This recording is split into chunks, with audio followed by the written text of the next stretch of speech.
Oh. Ito, di ba? Tapat. Yung dulo niyang guhit dito sa ilalim, tapat din sa taas. Kasi kadalasan sir nagagamit, umaalog-alog eh. Yung gumagalaw. Kasi in the long run to, kakagamit ko yan, pwede itong maano. Lulos na sir. Tsaka magasgas. Taka yun.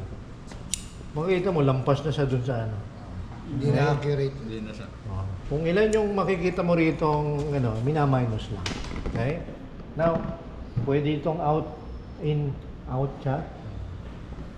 In, depth. Hindi. Tatlo yan, pare-pare sukat to. Kung ano yung sukat nito, sukat din yung sukat dito. Okay? Now, itong ano natin, dalawang klase sa barko. Baka magkamali kayo. Ito, kung titignan mo yan, 0.05. Sir. 0.05. 0.05 siya. Yun, nandun sa dulo. Nakasulat. Ibig sabihin, ito yung guhit na yan. 0.05 yan. Ano meaning nun? Ano ibig sabihin? Yung 1 mm, dinivide ko siya ng 20.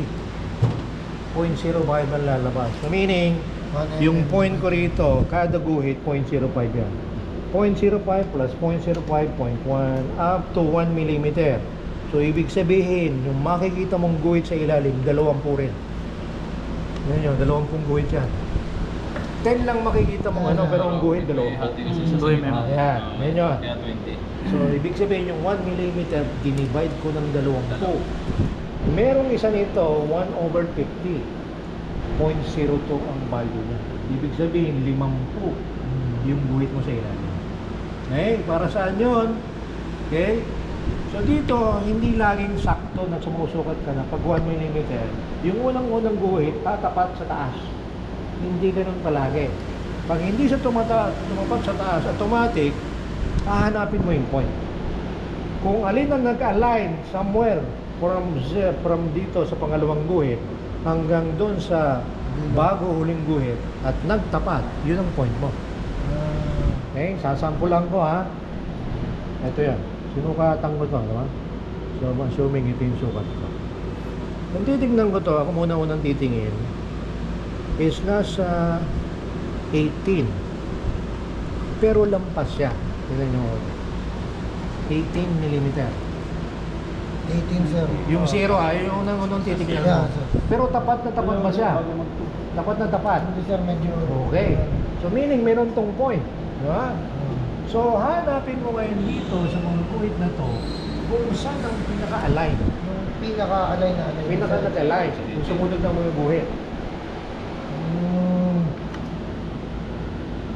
Maaaring hindi align na align yan, pero yung pinakamalapit. Pinakamalapit na alignment. Pangalawang guhit, di 18.05 sa labas. Sige, pakitingnan niyo para lang makita niyo.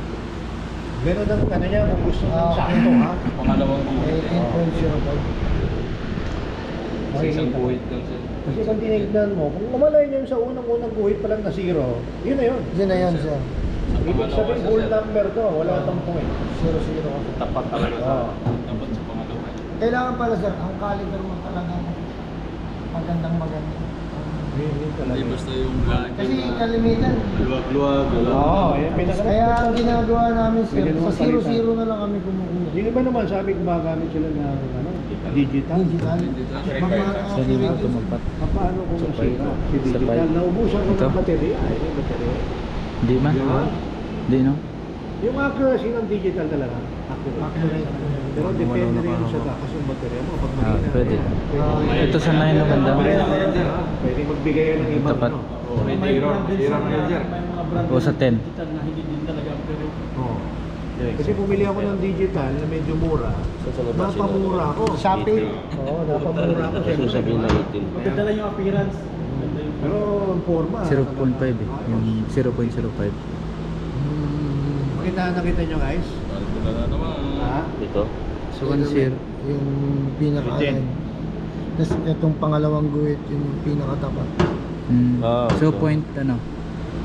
18.05. 0.5. 18.05 kasi unang-unang buhay.